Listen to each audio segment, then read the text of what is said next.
Now, with a question that might surprise you, it surprised a lot of us here, right?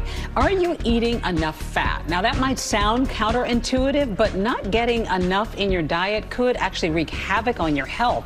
ABC News chief medical correspondent Dr. Narula is here with what you need to know. We're not talking potato chips. No, not potato chips. Oh, man. But I know, right? But the good fat, we know avocado. Tell us about it. Yeah, so not all fats are created the same. And I think it's really confusing for people to understand what is the difference. And so we kind of group them into three categories. There's trans fats, which are basically known as the ones you want to try to avoid. That's where you see partially hydrogenated on the label. A lot of fried foods, pizzas, baked goods have that. All the things we love. All the things we love. So you want to look for that and really try to avoid that as much as possible. Then we think about saturated fat. That's things that like are in butter, cheese, red meat, full fat dairy.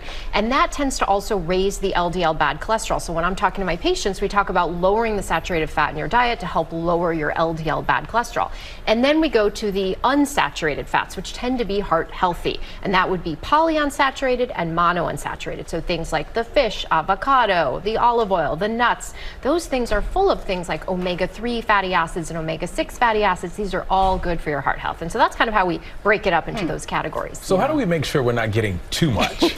Right, you don't want too much of anything, but I do hear a lot of people say, you know, I'm going to cut this completely out of my diet. And we know that fats are important, right? They're important for our cells, our brain function, our hormones. So we do need fats even for vitamin absorption. So you don't want to completely cut out, but you don't want to go in the other direction either. We know that each gram of fat has about 9 calories. That's more than what we find in carbs and proteins, which only have about 4 calories. So while it's good to have fat in your diet, you don't want to have too much because then that could lead to being overweight or obese. But you do want to think about swapping out saturated fat or trans fats for those unsaturated fats I mentioned, the mono and polyunsaturated All about fats. the balance. You gave us a couple of examples, but how do we get more of those easily? And then what do we look for on labels? Yeah, so when you think about the unsaturated fats, you want to think about things like fish, oily fish. So eating that 2 to 3 times a week, salmon, tuna, mackerel, herring. You want to think about nuts, maybe an ounce of nuts, almonds, walnuts, peanuts, even seeds. When you're cooking, you want to think about using things like olive oil, canola oil, corn oil. Those tend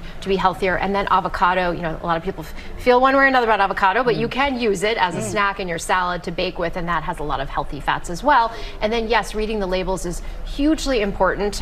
You want to always check, it'll say saturated fat, trans fats, and you want to look for that. But most of those whole foods are not going to have a label anyway, so it's correct. just, you're looking for that list. It's like the fish, the nuts, and that's really it? Yeah, well, There's no hidden ones that I don't know about? It's mostly the olive oils, the fish, the nuts, the seeds. So when you think about like a Mediterranean diet, for example, which we think is so healthy for the heart and the brain, a lot of what's in that is exactly those things. They always said if your grandmother couldn't pronounce it, don't eat it. Don't like that. Or if you can't pronounce it, And more fresh, whole foods, less processed. That's always, you know, what you want to think about. Thank you, Dr. Narula. Now you've given us all a lot of ideas for dinner.